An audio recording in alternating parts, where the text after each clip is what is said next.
Assalamu alaikum. Auzubillahi minash shaitanir rajim. Bismillahir rahmanir rahim. Today's my topic of discussion for this video is India's forgotten poor. Today, almost 240 million Indians goes hungry every day. Almost 700 million Indians are below poverty line. This is the first time in 45 years India is categorized as a mass poor country in the world among the where majority is poor. How this has happened and why it happened is a real question. Today the biggest news is Ford leaving India.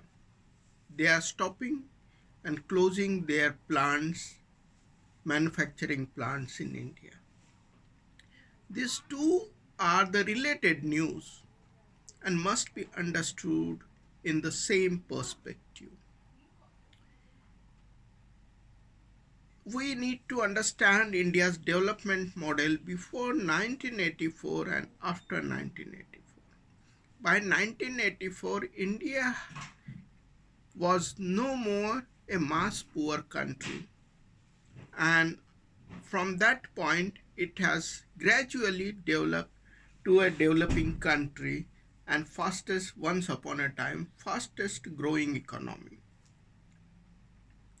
But before 1984 it was a socialist country. It was a welfare state where government has invested a lot into developing the infrastructure and basic necessities so that poverty can be removed and reduced. Unfortunately, things has changed slowly and slowly over the last more than 30 years. Real changes to the welfare model of India has changed in 1991, and this is a start of the India's poverty and the hunger problem.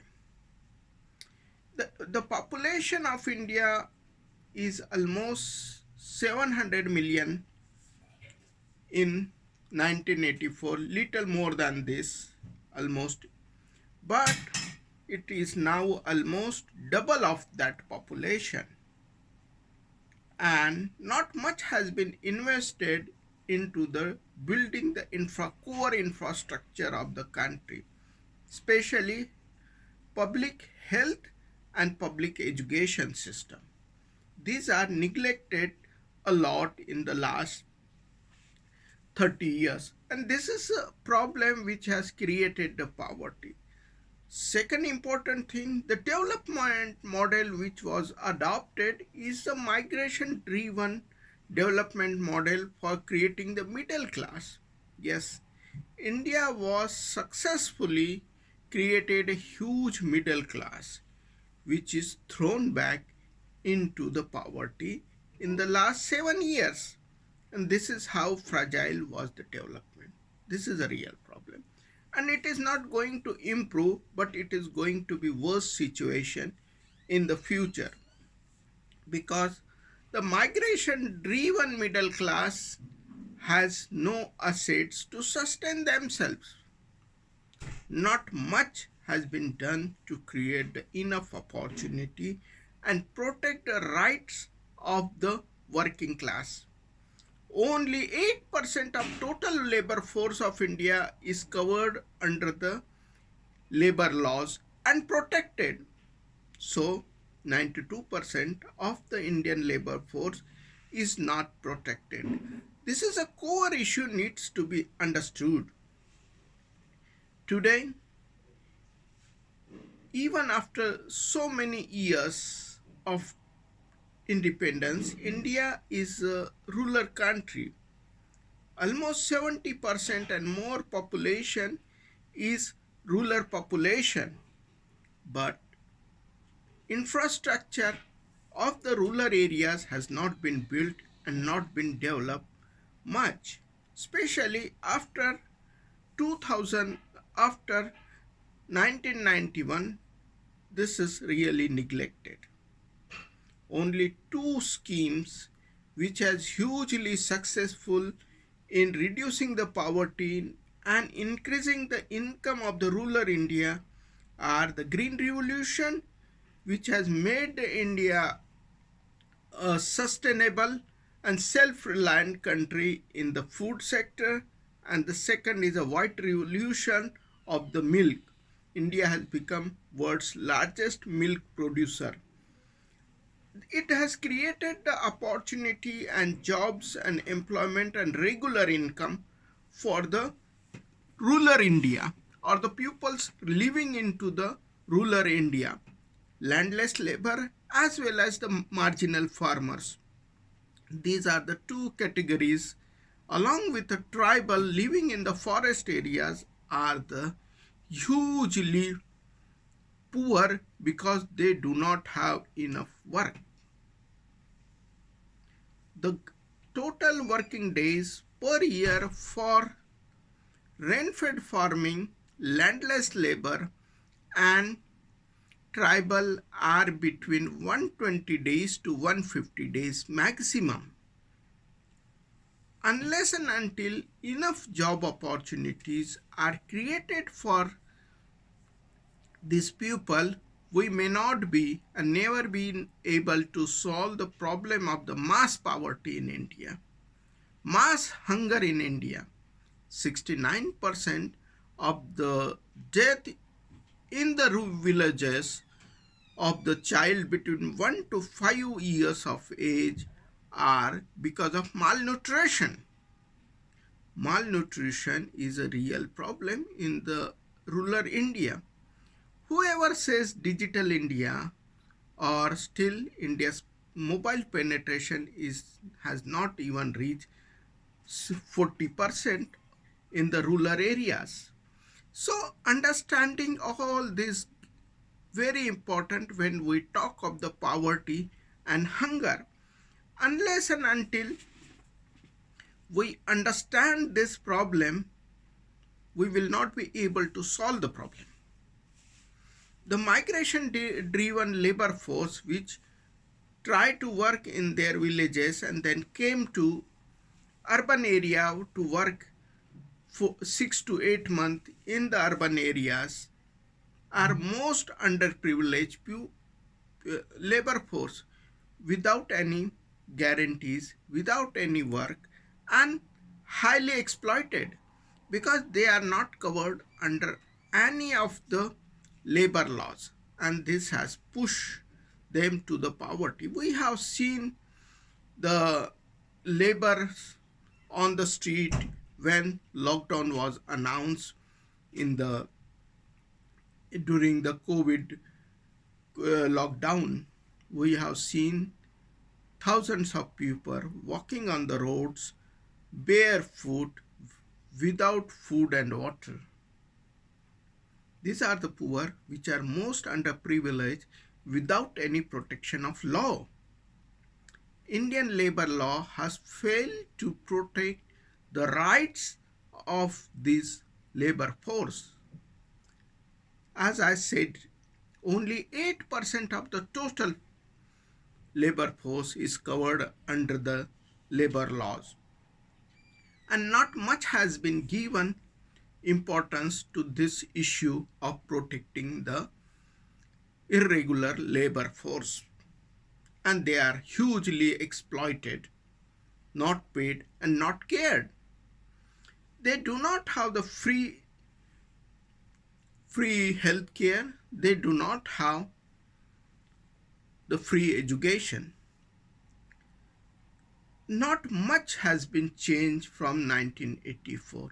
Even though the India's population has been doubled, the health care infrastructure is hugely underfunded, and not only underfunded but not even upgraded and not even built to face the challenges. most of the healthcare sector, the public healthcare sector is in the shambles. They doesn't have enough capacity to serve the present population. In the process, they have built the private infrastructure or private healthcare system which doesn't care and are not made for the poor. Unfortunately, this is one of the reasons why people goes into the poverty, because they lose regular income and from their savings, or they take a debt on interest to pay for their medicine and health care, and this put them into the poverty.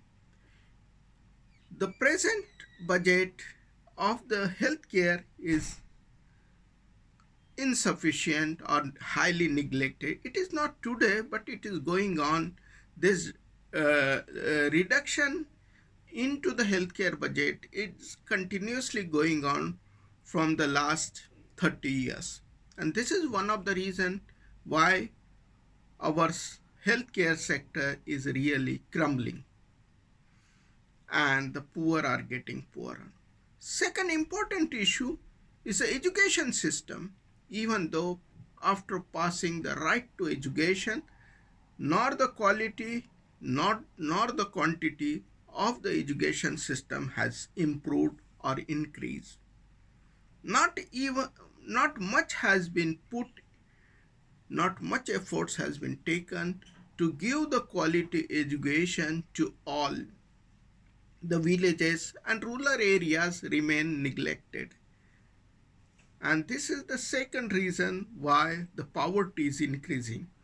Because one of the critical expense is education expense after the healthcare. The poor take a loan to send their kids to the higher education, and this put them into the poverty. Unfortunately, government has not put enough efforts and infrastructure to build the robust public funded education system.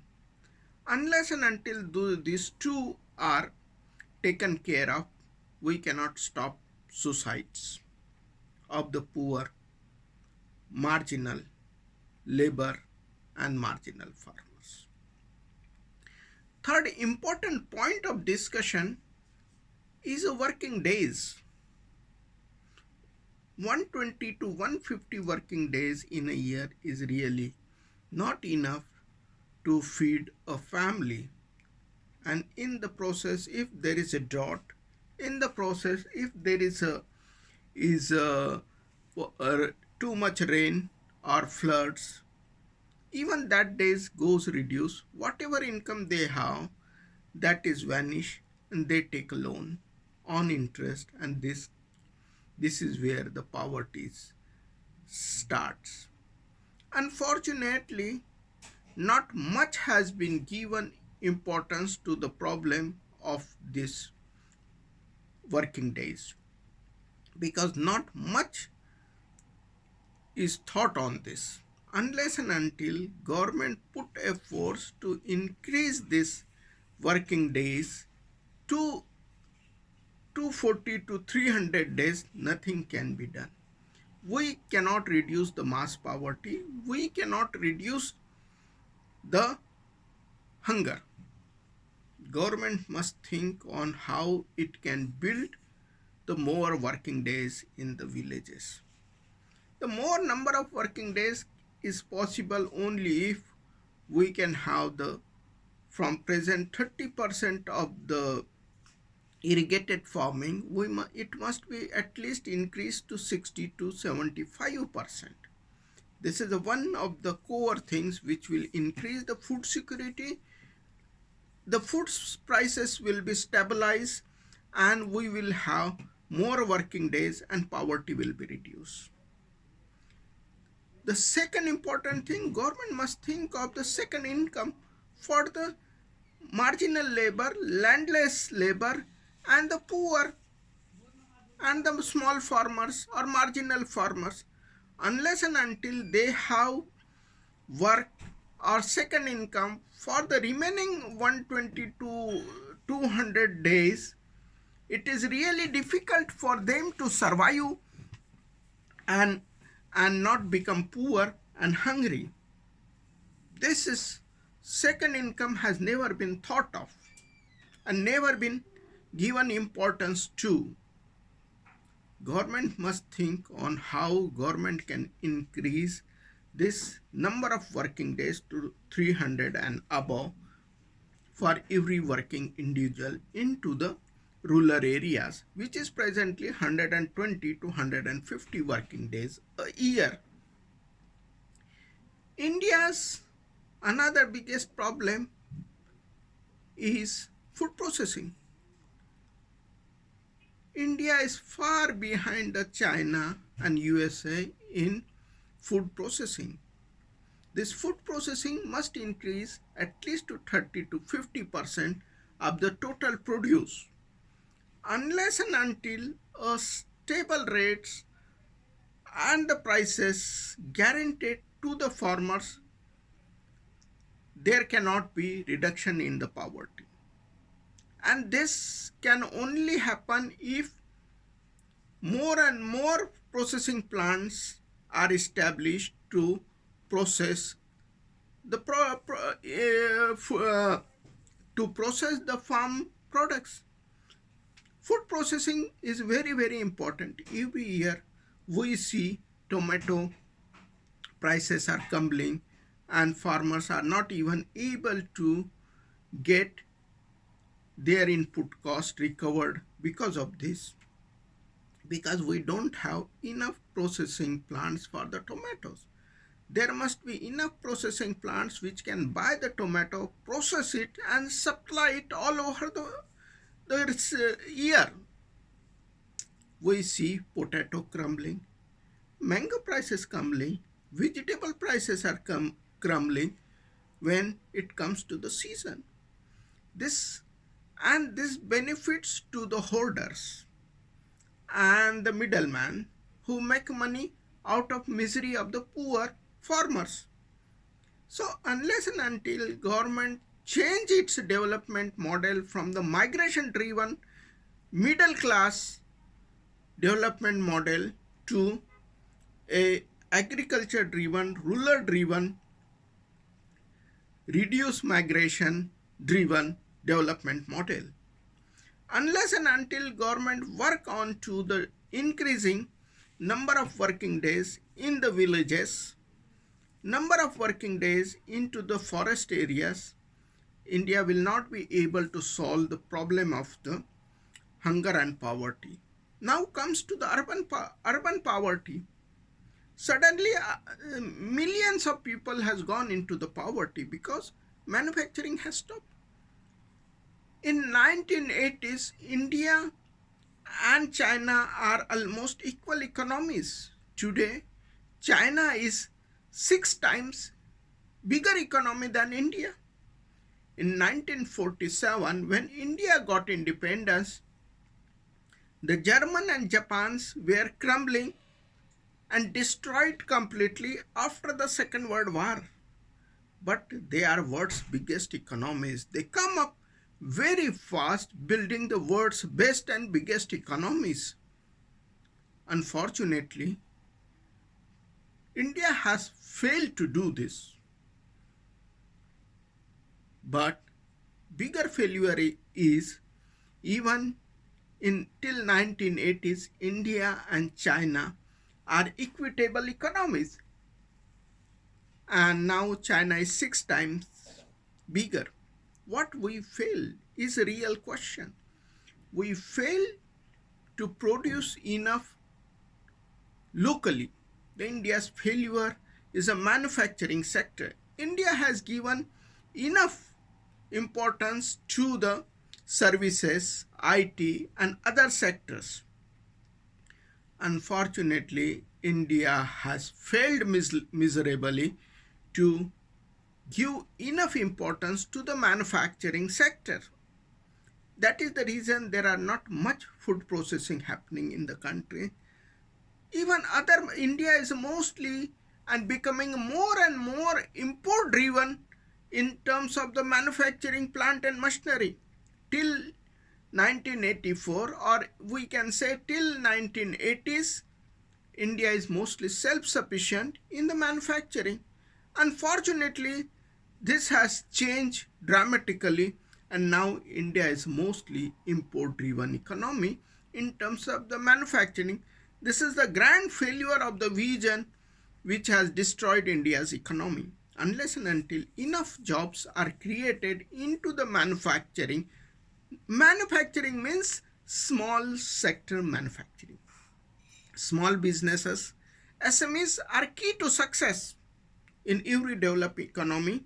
Almost 70 to 80% of the jobs are created by the small businesses. Unless and until government take enough steps to protect the small businesses, clean the small businesses and build the manufacturing driven by the small businesses, we will not be able to solve the problem of urban poverty. We need to think again, change the direction of the economy if India really wants to be global economy. The present infrastructure of India is not even enough to sustain the 3 trillion economy. In 2006-7, when the economy was growing at 9%, 10% per annum, all the Indian ports are working above the 92% of the capacity.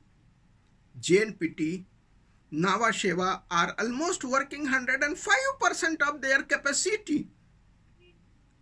And the economy was in the range of 2 trillion. Not much has been put or increased the capacity. This infrastructure, which we call road, ports and railways, are not enough even to run economy growing at 8 to 9% or 3 trillion economy. No, this infrastructure needs a double down. We need to build infrastructure and for inclusive growth. I am again saying for inclusive growth, for equity, equality and justice, it is a responsibility of the government to build the infrastructure for everybody. We need a public sector driven infrastructure. We need an economy which is driven by the public sector. I am not saying the private sector are not welcome. Private sector is welcome to grow. But no corruption, no nepotism. India is a mass poor country where it is a responsibility of the government to invest into the public infrastructure. Increasing the present infrastructure capacity to double, then and then only it can sustain the 3 trillion economy. If India is talking of the 5 trillion economy, then we have to quadruple the present infrastructure of roads, ports, electricity, and the railways. Core infrastructure does not support this economy, nor inventions, nor education system, nor healthcare. Present infrastructure is good enough to sustain 1.5 trillion to 2 trillion economy only. Nothing more than this. Unfortunately, this is really forgotten things. Unless and until government put enough efforts to build the bottom of pyramid. Understanding the bottom of pyramid is very, very important. India's poor, 60% owns only 4.5% of the wealth. So India's 65 rich family owns more than half of India. This bottom of pyramid problem needs to be addressed, and this can only be addressed if government drives the public sector. The development must be driven by the public sector. It is a responsibility of government to provide the equity, equality, and justice. Without the enough education, a right education, there cannot be innovations. India has failed to create Alibaba. India has failed to create the Baidu. India has failed miserably to create any major invention in the last more than 30 years. And this is because our education system is not based on the equity, equality, and justice. We need a system which gives justice to all. India will remain lagging if hate continue to rule the country.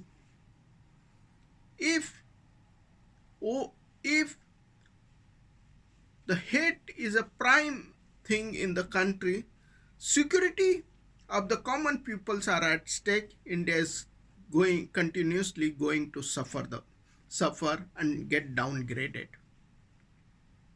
Only a peace and love can bring the development. And that to justice for all. Justice for marginalized poor, scheduled castes, scheduled tribes, Dalit, minorities who are lagging behind the development. If government fail to address the problem of the bottom of pyramid, we are India as a country is not going to go anywhere near 3 trillion economy in the next 5 years, maybe more. So real problem is at the bottom of the pyramid. The real problem is at the bottom of the pyramid. Unless and until that is resolved, India cannot be a successful economy. India cannot be a growing economy. It can never grow again. Thank you very much.